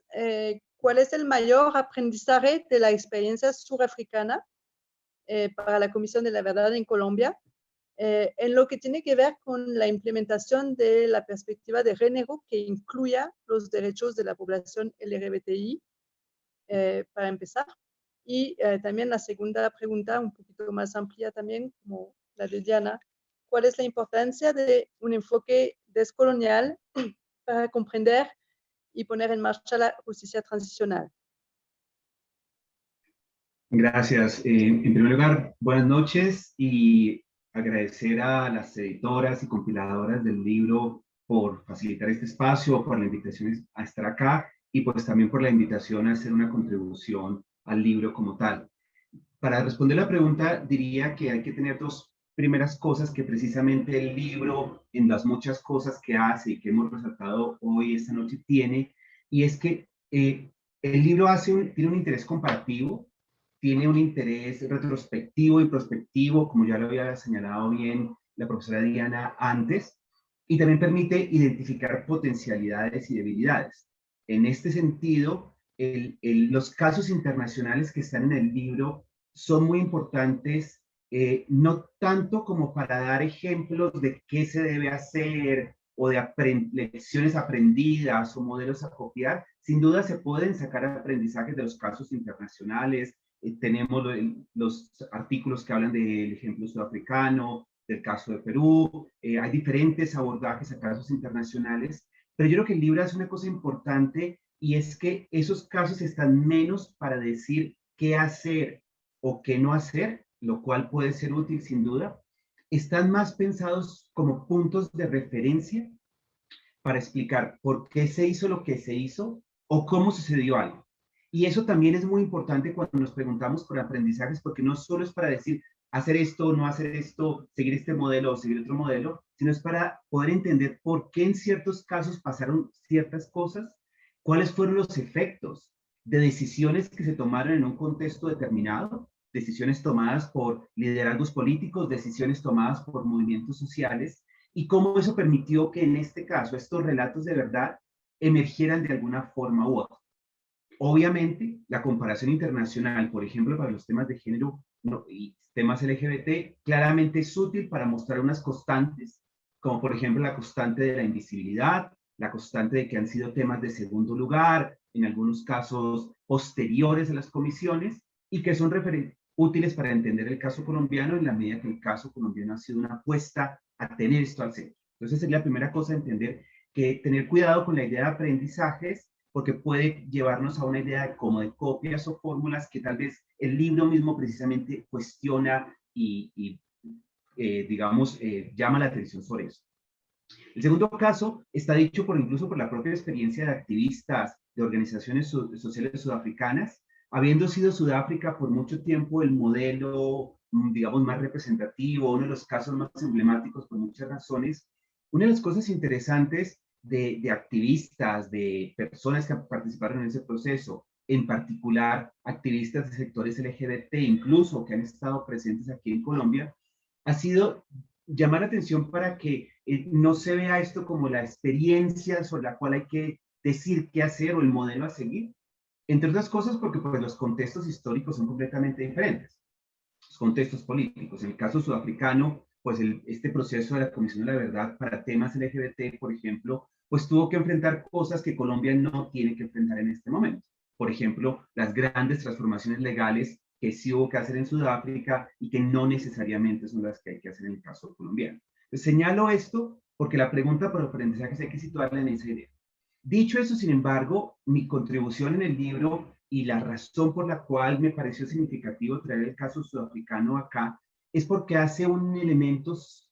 significativo para el tema del informe de la Comisión de la Verdad en general, para los temas de género en particular y más específicamente para los temas LGBT, que son sin duda una de las grandes novedades del informe de la Comisión de la Verdad en Colombia y que va a ser del informe de Colombia a su vez un modelo y un referente para procesos posteriores. y es que el caso sudafricano hace una interpelación muy precisa a cómo se construye ese relato que permite la emergencia o no, la presencia o no, en este caso, de los temas de sectores LGBT, de los temas de diversidad sexual y de género, y es un caso que llama mucho la atención a ubicar este fenómeno de un informe de la Comisión de la Verdad en un proceso que tiene un antes, un durante y un después. ¿A qué me refiero? De un modo u otro, el caso sudafricano nos llama la atención a decir, ojo que para estos temas, sin duda lo que va a pasar en el informe es fundamental, pero eso tiene tanto unas historias previas como una cantidad de cosas posteriores que hay que también tener en el escenario. Y de cierta forma es un llamado a ubicar el informe en un contexto más amplio que involucra a activismos, a organizaciones sociales, a la academia, en el compromiso que el informe mismo va a tener. Entonces, dicho esto, creo que el caso sudafricano es muy interesante porque nos muestra un caso en donde la participación en ese relato no fue necesariamente la idea de tener un capítulo en particular, un capítulo para sectores LGBT, una presencia explícita como sector, en este caso que debiera ser reconocido en ese caso.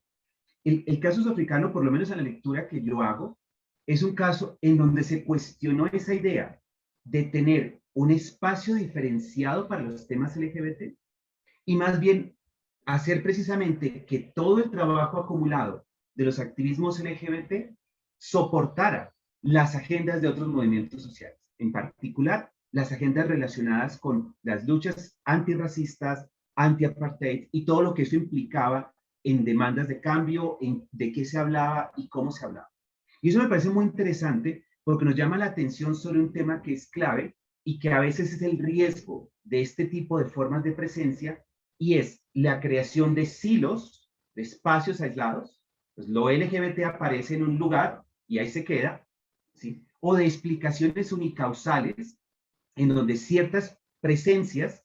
quedan asociadas a un solo fenómeno y ahí se cierran. Ya lo dijeron las colegas que hablaban antes, para el caso de el riesgo de que hablar de género y de la presencia de las mujeres se reduzca básicamente a violencia sexual. Así que saben que ese riesgo está, no estoy diciendo que se está ya, que el informe lo está haciendo, no, el informe claramente, lo hemos escuchado, quiere cuestionar eso, pero ese riesgo está a que una presencia se reduzca a un solo fenómeno, o que en el caso LGBT está el riesgo de que entonces quede básicamente una presencia como sujetos de prejuicio, ¿sí? Y todos los riesgos que eso tiene a que entonces solo se habla de las demandas o necesidades de esos sectores en esa lógica. Entonces ahí el caso sudafricano nos llama a decir, no es que no hubiera habido una presencia de organizaciones LGBT en el relato de la comisión, la hubo antes, durante y después, pero no la hubo con esa idea de tener un lugar específico. Entonces eso es muy interesante porque nos llama la atención y sería el segundo elemento que quiero resaltar en esta primera parte de la pregunta, a que sin duda visibilizar es importante,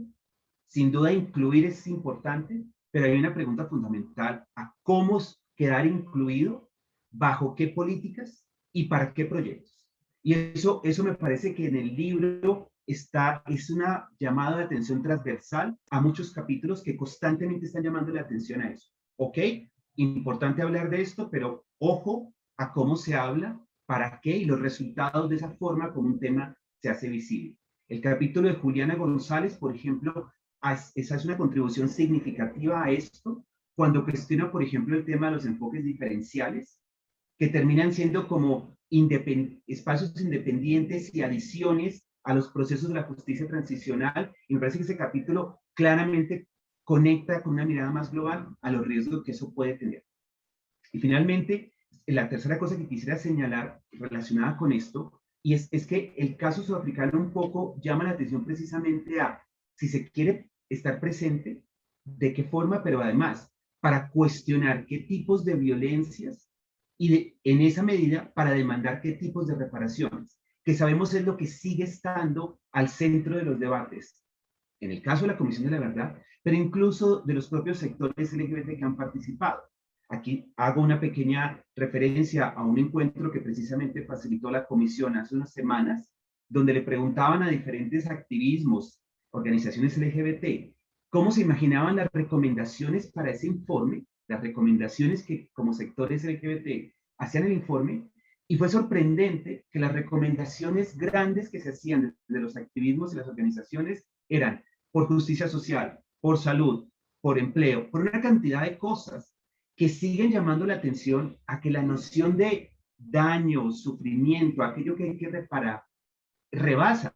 una solamente presencia o una descripción de unos tipos de victimizaciones que vivieron unas personas. Finalmente, y con esto cierro esta primera parte, creo que entonces el caso sudafricano también nos llama la atención y es un poco lo que intenté hacer en ese capítulo y que creo también está en otros capítulos del libro, es la pregunta constante a quiénes y desde dónde se permite que un tema emerja. Porque no es solo cómo el tema emerge, es quiénes ponen esa agenda, de qué forma, cómo es que eso se hace ahí presente. Porque eso tiene la segunda parte de quiénes son quienes no están presentes en la construcción de ese relato. ¿Quiénes se han quedado por fuera? ¿Qué voces no están presentes? Y creo que ahí eso nos llama a una constante pregunta, interpelación a, ojo, ¿qué voces aquí están quedando invisibilizadas cuando visibilizamos esto? Más cuando tenemos casos, como el caso, los casos que están prácticamente, todos los casos descritos en este libro, de un modo u otro tienen un elemento en común. Y es que en estos temas, como los de género, diversidad sexual, orientaciones sexuales, buena parte de la carga de la memoria y de la construcción de la verdad ha estado en los activismos. Ha estado en los activismos con sus recursos, sus esfuerzos y sus trabajos posibles y limitados. En esa medida, entender cómo se producen esas memorias activistas y cómo esas memorias activistas se plasman o no en determinados relatos es un punto clave para saber finalmente qué pasa con el después. Como decía muy bien Diana antes, esto no solo nos interesa en un interés explicativo, nos interesa también traerlo a colación para saber, ¿y ahora qué vamos a hacer con este relato? Una vez que esto salga, ¿para dónde vamos con esa información? ¿Qué va a pasar con las ilusiones que se crean? ¿Y qué pasa cuando esas ilusiones no puedan ser cumplidas? ¿Qué va a pasar con la decepción ante la promesa maravillosa que este relato de verdad tiene? Entonces sería como, grosso modo, la primera parte de mi pregunta y ya respondo a la segunda muy brevemente porque creo que la profesora Diana dijo muchísimo al respecto. Yo solo agregaría unas 3 ideas más al respecto. Como a la pregunta por la importancia de un enfoque descolonial en este tema de la poner en marcha de la justicia transicional, un elemento fundamental que hace el libro y que también creo está estructural a todos los relatos, todos los textos dialogan entre sí, es que como se está cuestionando esa idea, ese modelo occidental, civilizatorio de justicia, pues también se está cuestionando esa idea de que la justicia transicional hace una ruptura entre el desorden y el orden. Y una perspectiva descolonial es clave para eso y es muy importante para estos temas, por ejemplo, de género en general, de violencia contra mujeres y de violencia contra sectores LGBT en particular, porque sabemos bien que después de que este relato aparece no quiere decir que las violencias desaparezcan. Después de que estos procesos de justicia transicional, desafortunadamente la experiencia internacional ahí sí nos sirve de referente para mostrar que nuevas formas de violencia pueden aparecer, que se pueden reconfigurar fenómenos como los que ya estamos viendo en el caso colombiano, y ahí entonces una perspectiva de colonial llama la atención a esa lógica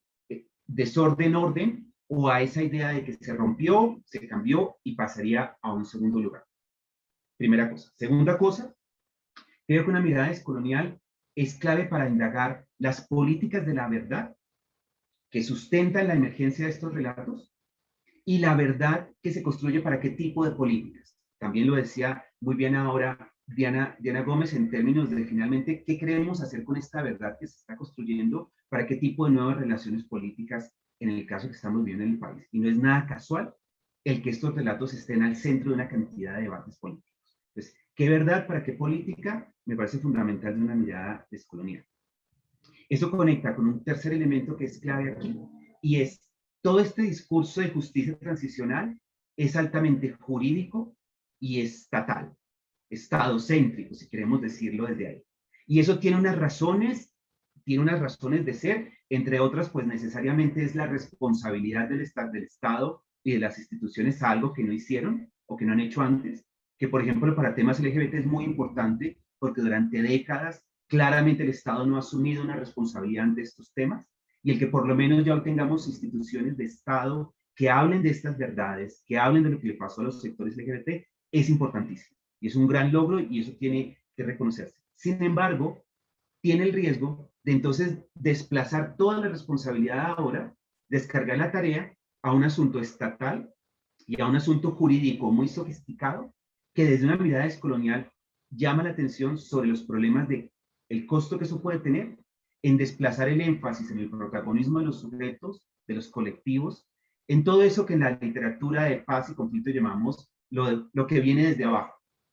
Sí. Chévere lo que viene desde arriba, desde los espacios de decisión, pero ojo que el riesgo que podemos tener aquí, y una mirada descolonial creo hace eso, es llamarnos a decir pilas a dónde queda lo que viene desde abajo y todo eso que está sucediendo desde ahí. Y que tiene una relación directa, y con esto ya voy cerrando finalmente, porque el reto que tenemos acá ahora va a ser, y ahora que esto salga,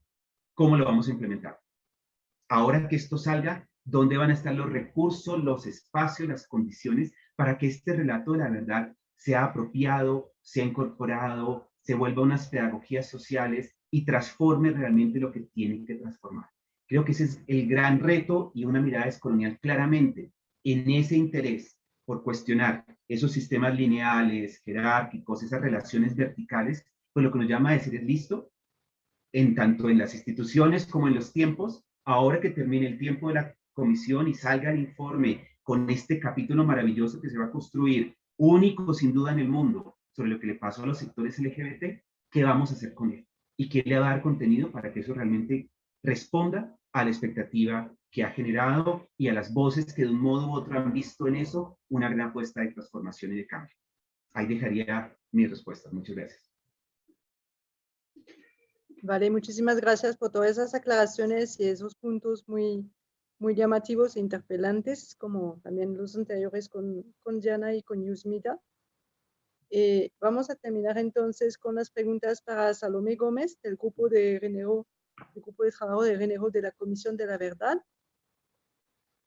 Salomé, tengo también dos preguntas para usted.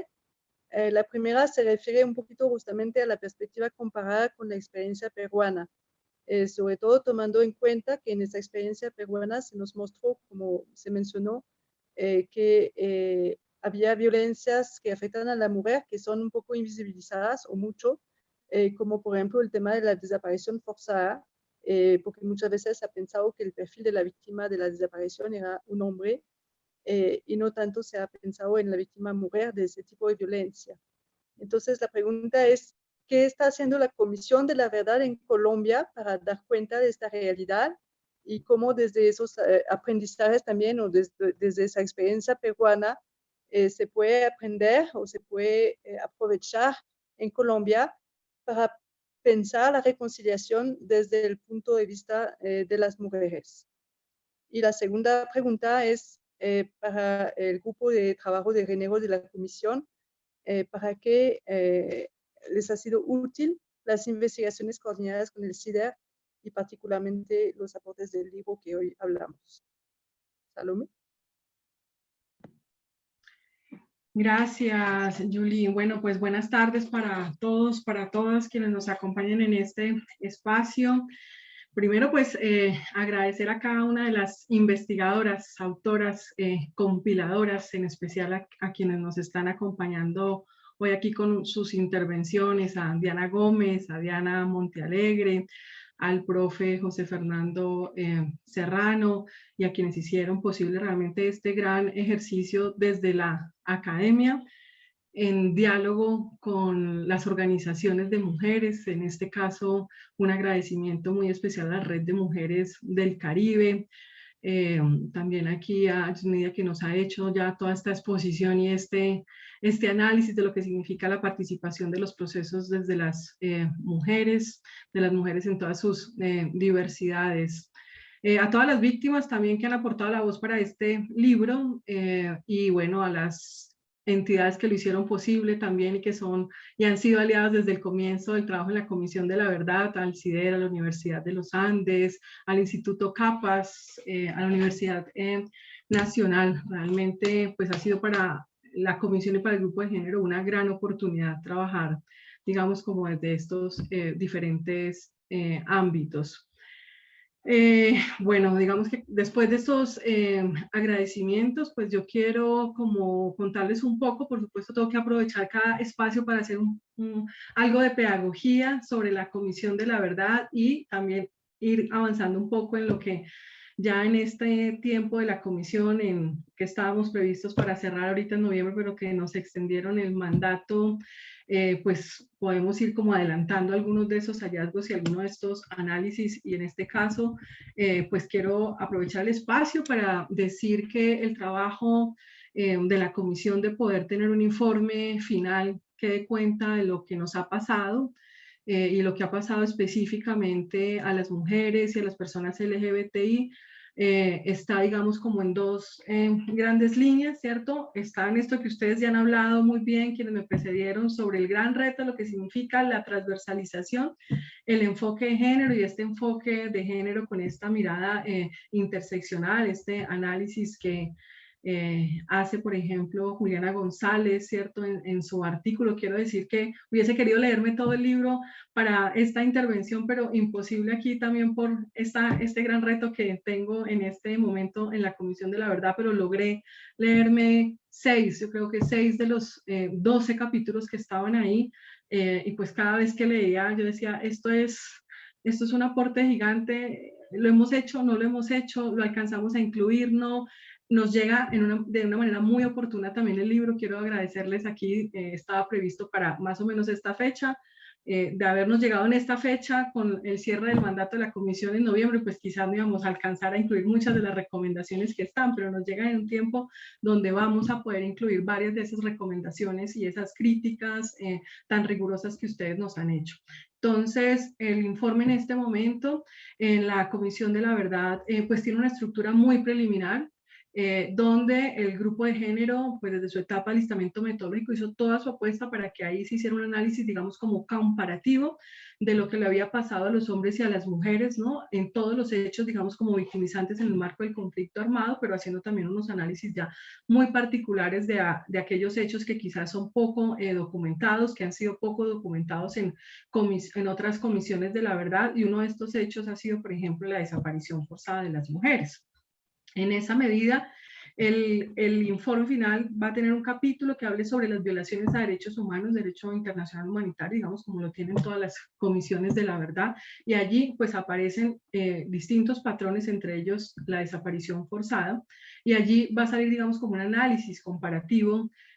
sobre lo que ha pasado en las mujeres cuando han sido ellas desaparecidas, y el rol también, por supuesto, que han tenido las mujeres en este ejercicio de la búsqueda, ¿cierto? Y de exigir la verdad y los procesos, digamos, de justicia y de impunidad que acompaña un hecho de estos. Y a la par, pues vamos a tener en el informe un capítulo especial que hable sobre las experiencias de las mujeres y de personas LGBTI. En este capítulo, pues es el que viene trabajando específicamente el grupo de trabajo de género. Entonces allí, digamos que vamos a hacer un análisis más profundo de la desaparición forzada de las mujeres en términos de por qué han sido desaparecidas, este hecho, digamos, de desaparición, cómo ha estado vinculado con otros hechos, por ejemplo, como los hechos de violencia sexuales, con los llamados que ustedes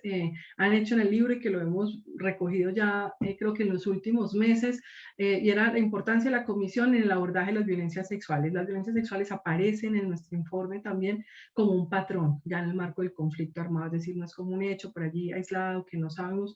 con lo que esto implica, y hablamos en este caso, y creo que es también ya avances para otras comisiones de la verdad, es que estamos haciendo el abordaje de las violencias sexuales, también una mirada plural, ¿no? Que va más allá también de la violación, de hechos que también, por ejemplo, pudo abordar la Comisión de la Verdad del Perú, pero que aquí ampliamos a distintas tipologías. Ese capítulo, entonces, también sobre las experiencias, y quiero hacer énfasis en la palabra de las experiencias, quiere decir que no vamos a hablar solamente de los hechos que han vivido las mujeres o las personas LGBT en el marco del conflicto armado, sino sobre cómo lo han afrontado y cómo han hecho resistencia. Poder contar el lugar que ha tenido la masculinidad en este conflicto armado, una masculinidad guerrera, el lugar que ha tenido el Estado, digamos, y sobre todo la desprotección del Estado en la garantía de los derechos de las mujeres,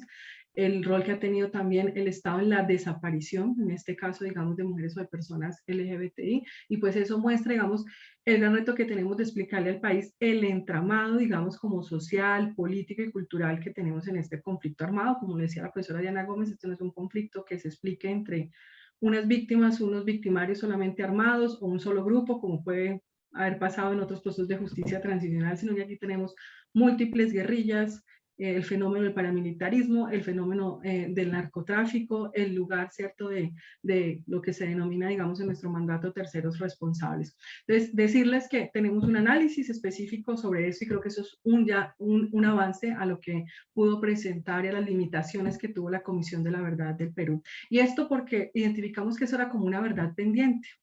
En esa medida, por ejemplo, uno de los primeros ejercicios que hicimos en la comisión y el grupo fue identificar quizás esos municipios donde se presentaban más denuncia de mujeres desaparecidas, esos departamentos, ver si realmente en esos departamentos era donde ocurría o qué había pasado para que estuviesen denunciados, ¿no? Y hemos hecho entonces algunos proyectos específicos para hacer estos análisis. Un municipio, por ejemplo, como Vistahermosa en el Meta, que tiene gran número de mujeres, digamos, reportadas como desaparecidas. Entonces tenemos este análisis. Por supuesto, quiero decir también que no vamos a poder cumplir también con todas las expectativas. Creo que aquí la intervención que me antecedió el profe José Fernando pues deja unas preguntas gigantes, ¿no? Que creo que nos acompañan durante todo el tiempo del trabajo de la comisión y el grupo de trabajo de género. Frente a esto, pues decir también que este análisis, digamos, de los hechos, por supuesto vamos a hacer el análisis de otros hechos, que las cifras ya nos la muestran, bien sean cifras, digamos, como de fuentes secundarias, pues todo el legado que ya tiene la Comisión de la Verdad al haber tenido un centro de memoria, ¿cierto? Que ya tiene cifras, tener una unidad de víctimas, bueno, las entidades, digamos, encargadas de garantizar y de restaurar los derechos de las víctimas, pero sobre todo basados en los testimonios que ha tomado la Comisión de la Verdad. Y aquí pues el primer gran avance y en relación como con los distintos artículos que nos muestra el libro es que pues claro, esta Comisión de la Verdad tiene la gran oportunidad de haber tenido desde el inicio este reto de la creación de un grupo de trabajo de género, ¿sí? Que existe también en la comisión, pues gracias a, yo creo que casi todas las personas que pueden estar viendo este espacio, que vienen del movimiento social de mujeres feministas, del movimiento LGBTI, de la academia, de cooperación internacional que han venido trabajando el enfoque. Y esto entonces también poder mostrar lo que hacemos un análisis, digamos, de vamos a mostrar un análisis de la desaparición forzada también en sus diversidades, es decir, esto le ha afectado más a las mujeres negras o a las indígenas, le ha afectado más a las campesinas, a las urbanas, un análisis, digamos, etario también, ¿no? A las jóvenes, a las adultas que hay allí, y esta desaparición forzada en interseccionalidad con otras violencias, y sobre todo también poder explicar el lugar, por supuesto, lo que ustedes han planteado en el libro, es decir, cómo se explica esto, desde la mirada de los factores de persistencia un poco, que es como se plantea en la Comisión de la Verdad, como lo es el patriarcado, el racismo, la discriminación, cuál es el lugar, digamos, cuál es como todo este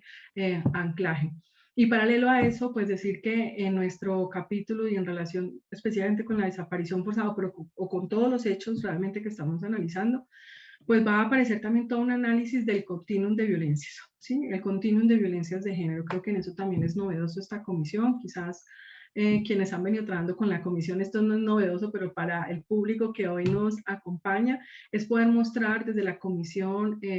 el lugar que ha tenido el patriarcado, ¿cierto? En la discriminación y la subordinación y la desigualdad para que las mujeres y o las personas LGBTI hayan sufrido violencias más allá del marco del conflicto armado, ¿no? Y lo que tenemos por ahora en general es que casi todas las víctimas que hemos entrevistado dan cuenta,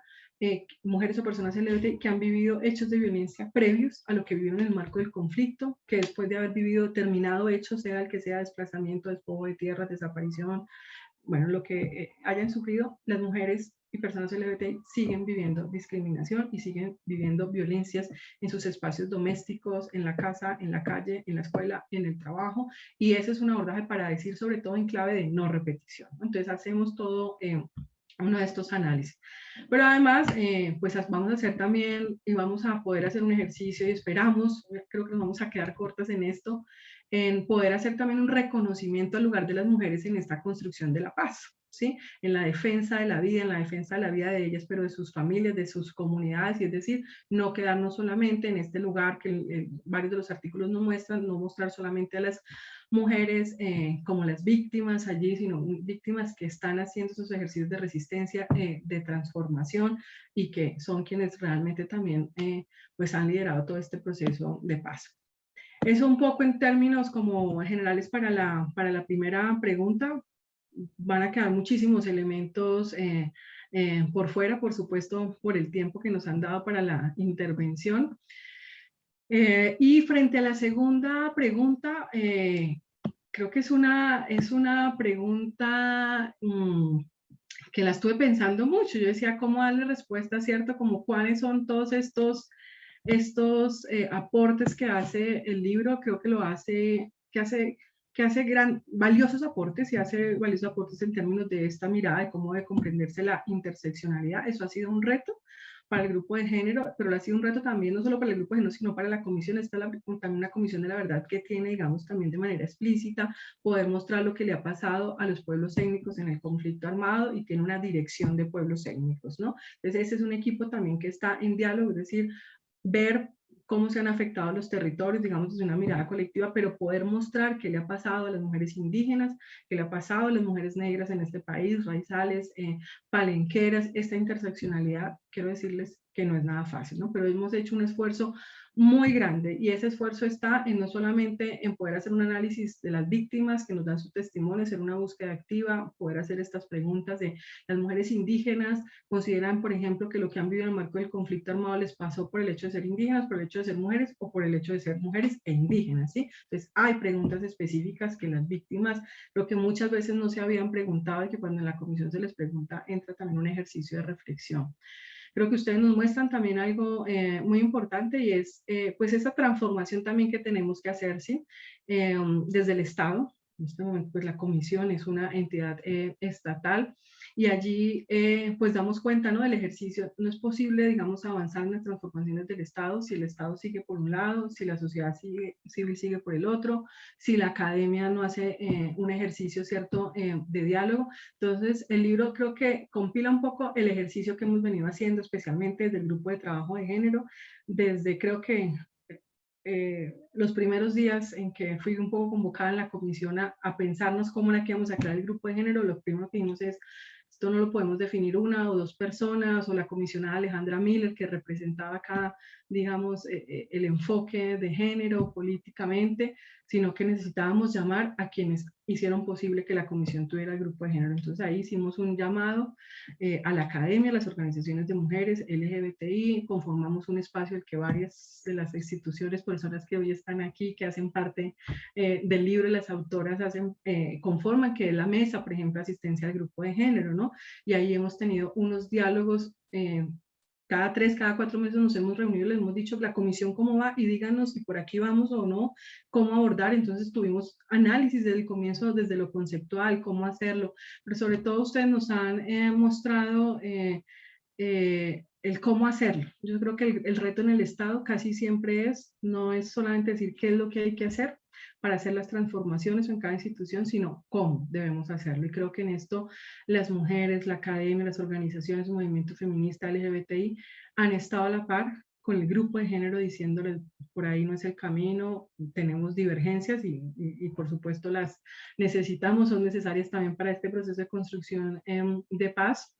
pero nos han ido diciendo un poco también cómo hacerlo. Y creo que la academia también le ha permitido en este diálogo con la Comisión de la Verdad ver también las transformaciones que tiene que tener la academia, ¿no? Cuando ha sido también distante de los procesos organizativos, desde los territorios, una academia que ha sido, cierto, pues también allí bastante colonial. Yo, bueno, vengo también de la antropología, ¿cierto? Una disciplina absolutamente también antropocéntrica, lo que esto ha significado, digamos, en términos de la deconstrucción. Mostrarle entonces, para mí es un ejercicio esta última pregunta que muestra que no podemos seguir trabajando, digamos, de manera separada. No es posible que la academia esté por un lado, el Estado esté por otro las instituciones, en este caso las instituciones del proceso, digamos, el Sistema Integral para la Paz, de justicia transicional, pensándonos la paz por acá, desde las políticas, desde las recomendaciones, sin escuchar y sin dialogar con sectores académicos, con los procesos organizativos de las mujeres. Lo que hay hoy, pues para respetar aquí el tiempo, que ya me pasé 2 minutos, lo que hay hoy en la Comisión de la Verdad y especialmente lo que hay en términos desde el análisis de género y el análisis interseccional es gracias al diálogo que hemos tenido, creo que desde el día cero, con las víctimas, con la academia, con el movimiento social de mujeres y el movimiento LGBTI. Bueno, creo que son retos, mucho por compartir, es mi mirada también complementaria, por supuesto, a una mirada que ustedes tienen y que es la rigurosidad de la academia, y esperamos que nos sigan entonces acompañando en este último tramo de la comisión. Muchas gracias. Muchas gracias, Salomé, por su testimonio y por su explicación de cómo ha sido el trabajo de la comisión en todo ese tiempo, y obviamente de los retos que quedan por delante con la extensión del mandato, que cae, digamos, en buen momento para ustedes, para poder incorporar esos elementos de reflexión en el informe. Y entonces, obviamente, todos y todas quedaremos muy pendientes de su salida, que creo que es en junio, si no me equivoco. Sí, profesora, en junio debemos ya publicar nuestro informe y vamos a tener 2 meses para la apropiación, la pedagogía, y el reto ya sigue para quienes hoy nos están escuchando con esa apropiación y pedagogía. Y aquí pues hago mi cuña también, estamos segurísimas que esa apropiación va a estar muy liderada por las mujeres, por la academia también. Una gran transformación que hay que hacer en este país está desde la mirada de la educación y el sector educativo. Entonces esperamos que ese informe llegue a todas las aulas, por favor, Universidad de los Andes y todas las universidades que nos acompañan de aquí. Así será, gracias. Vale. Muchas gracias, Salomé. Y pues yo tengo para terminar y concluir la palabra a Diana Montealegre. Muchas gracias a todos y a todas por su participación. Bueno, gracias a Julie también por los comentarios, por supuesto por esas preguntas estratégicas a cada uno y cada una de las ponentes, y pues a quienes nos acompañaron en la mesa, por supuesto por sus reflexiones que están en línea a aquello que buscó presentar el libro, pero que también se amplían y se enriquecen justo en este espacio de reflexión. Yo creo que en esta presentación podemos proyectar y también validar uno de los objetivos del libro y de la investigación en general, es que si bien estaba proyectado o tenía como en el camino la posibilidad de que estas reflexiones sirvieran a la Comisión de la Verdad, pues también era claro que justo por las limitaciones de tiempo, entre otras de su mandato, pues teníamos una intención de que sirviera hacia el futuro, no solo en el momento de la formulación y implementación de las recomendaciones, sino también para todos los procesos de construcción de paz que se vienen dando incluso dentro y fuera del escenario transicional y escenario que continúa incluso después del informe. Las reflexiones que ustedes han compartido sobre la importancia del trabajo colaborativo y la decolonialidad de la academia que planteaba tanto Salomé como Just Media, pues quedan también como parte de los compromisos y de la continuidad del trabajo de las instituciones académicas que acompañamos a este proceso. Y por supuesto, todas las otras preguntas y reflexiones que ustedes han planteado y que se recogen en el libro sobre la ampliación de la comprensión de lo político, de las mujeres en el cambio político, de la importancia de los nuevos relatos, de los espacios, de mencionar, pero no solo el mencionar, sino el para qué, el identificar propósitos, y también esas apuestas por reconceptualizar el concepto de género, incluso por reconceptualizar y darle un sentido también transformador o buscar que la justicia transicional realmente impulse estos procesos de transición que se vienen gestando desde abajo, pues son algunas de las varias reflexiones que plantearon cada uno de los y las panelistas y que sabemos que van a seguir siendo reflexiones vigentes en el escenario de transición colombiano. Agradecemos a las más de 70 personas que participaron en este espacio y nuevamente pues a las mujeres a las organizaciones y a las víctimas en las regiones que hicieron posible estas reflexiones y la presentación que hoy estamos teniendo. Que hoy tuvimos ya. Muchas gracias y feliz noche. Gracias, que tengamos una feliz noche todos y todas. Muchas gracias. Gracias. Feliz Gracias noche. a ustedes también. Buenas noches, gracias.